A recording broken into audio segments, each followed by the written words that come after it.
Hi viewers, இன்றைக்கி நம்ம பாரம்பரியமான கடலப்பருப்பில் எப்படி சுயம் செய்கிறத பார்க்கலாம்.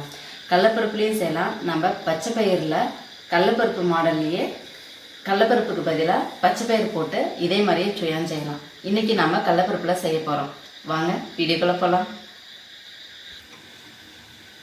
சுயானுக்கு தேவையான பொருள்: 1/2 கிலோ கடலப்பருப்பு, 2 மணி நேரம் 3 மணி நேரம் நல்லா ஊற வச்சு எடுத்தாச்சு. 300 கிராம் வெல்லம், ஒரு தேங்காய் முடி,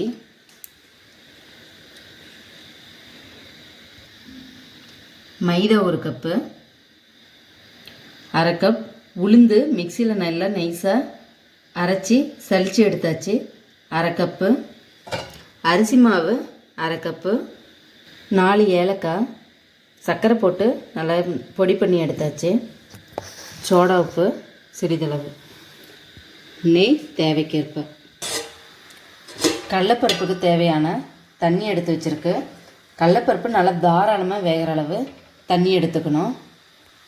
இது நல்லா கொதி வரட்டும், மூடி வச்சிடலாம். இப்போ நம்ம பக்கத்தில் பாத்திரத்தில் பற்ற வச்சுப்போம். இதில் கொஞ்சம் நெய், தேங்காய் வறுக்கிறதுக்கு.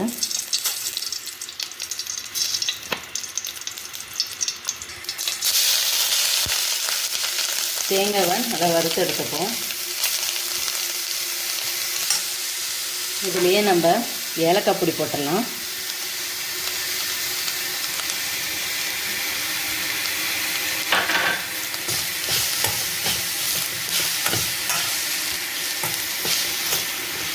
தேங்காய் நல்லா பிரிபிரியாக வர அளவு வறுத்து எடுத்துக்கோங்க. தேங்காய் கலர் சேஞ்ச் ஆகிடுச்சு. இன்னும் கொஞ்சம் ட்ரை ஆகட்டும். ஓகேங்க, போதும். இது நம்ம ஆஃப் பண்ணிடலாம். இது நல்லா ஆறட்டும். தேங்காய் கடலப்பருப்புக்கு தண்ணி நல்லா கொதி வந்துருச்சு. இப்போ நம்ம இதில் கடலப்பருப்பு சேர்த்துக்கலாம்.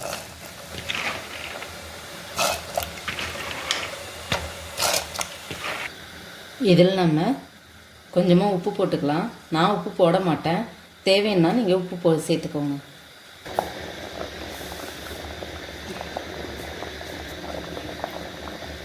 பருப்பு நல்லா வந்துருச்சு. பருப்பு கரெக்டான பதம் எதுனா இது மாதிரி பருப்பு உள்ளே ஒயிட்டாக தெரியாது. விட்டோம்னா நல்லா ஒரே ஈவனாக இருக்கும். இதுதான் கரெக்டான பதம். இப்போ அடுப்பை ஆஃப் பண்ணிடலாம். நம்ம பருப்பை வடித்து நல்லா ஆற வச்சு எடுத்து வச்சுக்கணும்.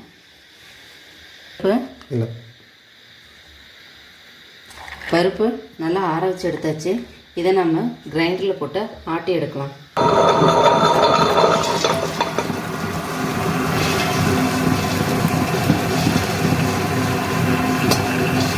இது நல்லா 1-2 உடைஞ்சதும் கூடவே வெல்லம் சேர்த்துக்கலாம்.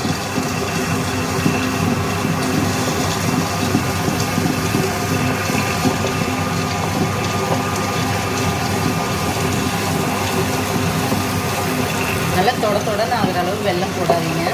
கொஞ்சம் கெட்டியாக ஆகிற அளவு வெல்லம் போடுங்க போதும். பாருங்கள், வெல்லம் சேர்த்து போயிடுச்சு. இப்போ நம்ம கடலப்பருப்பு கொஞ்சம் சேர்த்துக்கலாம்.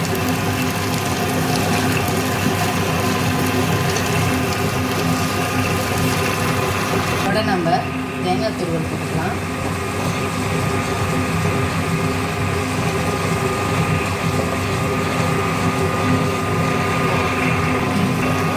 பாருங்கள், நல்லா கெட்டி பருப்பு வந்துருச்சு. கையோடு ஒட்டாத இந்தளவுக்கு கரெக்டாக ஆட்டி எடுத்துக்கலாம். நல்லா கரெக்டான பார்த்துட்டு வந்துருச்சுங்க. இப்போ நம்ம பருப்பை எடுத்துடலாம்.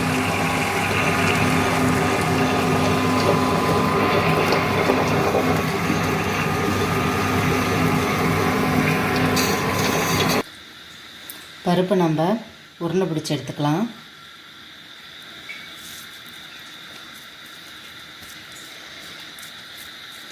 ரொம்ப பெருசாக வேணால் இந்த சைஸ் போடுங்க போதும்.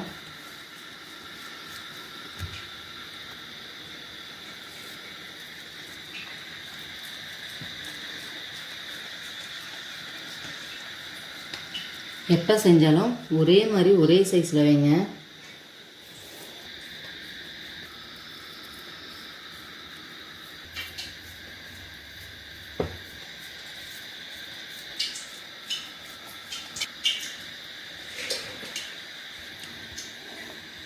மைதா மாவு 1 கப்பு,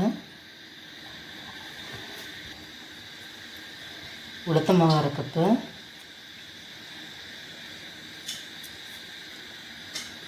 அரிசி மாவு 1 கப்பு,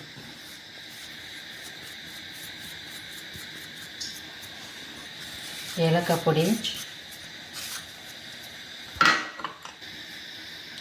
சோடா உப்பு கொஞ்சம்,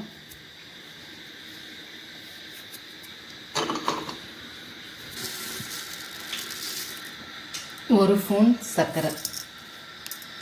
தேவைன்னா போடலாம், இல்லைன்னா சர்க்கரை தேவையில்லை. நான் சர்க்கரை போட்டிருக்கேன். விருப்பம் இருந்தால் போடுங்க, இல்லைன்னா சர்க்கரை தேவையில்லை. இதை நல்லா நம்ம மிக்ஸ் பண்ணிக்கலாம் எல்லாத்தையும். ஏன்னா உளுந்த மாவு போட்டிருக்கிறதுனால நம்ம தண்ணி ஊற்றக்குள்ளே அங்கங்கே கட்டி பிடிச்சிக்கும். இப்போ நம்ம எல்லாம் மிக்ஸ் பண்ணிக்கலாம்.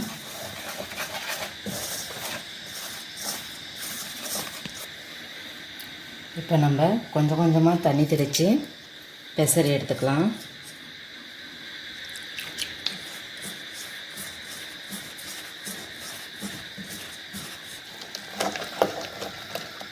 பாருங்கள், உளுந்த மாவு இருக்கிறதுனால அங்கங்கே கட்டி பிடிக்கும். அதனால் கொஞ்சம் கொஞ்சமாக தண்ணி தெளித்து நல்லா இப்படி செய்யுங்க, கட்டி பிடிக்காத. மாவு நல்லா கரைச்சி எடுத்தாச்சு. பாருங்கள், இந்த பதத்துக்கு நல்லா இட்லி ஊற்றுவோம் இல்லையா, அந்த பதத்துக்கு கொஞ்சம் கெட்டியாக கரைச்சி எடுத்துக்கோங்க. எண்ணெய் காஞ்சிருச்சுங்க. இப்போ நம்ம ஒன்றா போட்டு எடுக்கலாம். நல்லா இப்படி மூழ்கிற அளவு போட்டு எடுத்துடுங்க.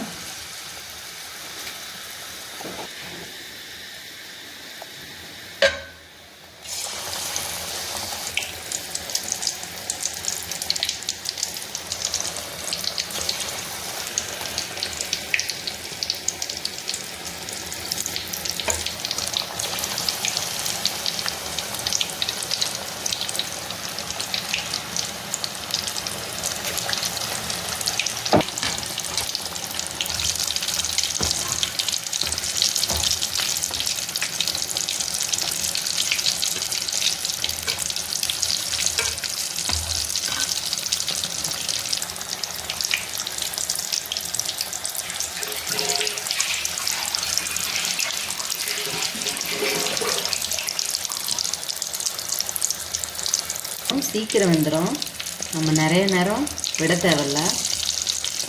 பாருங்கள், வெந்துடுச்சு.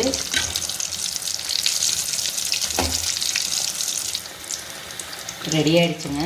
நம்ம இதை எடுக்கலாம்.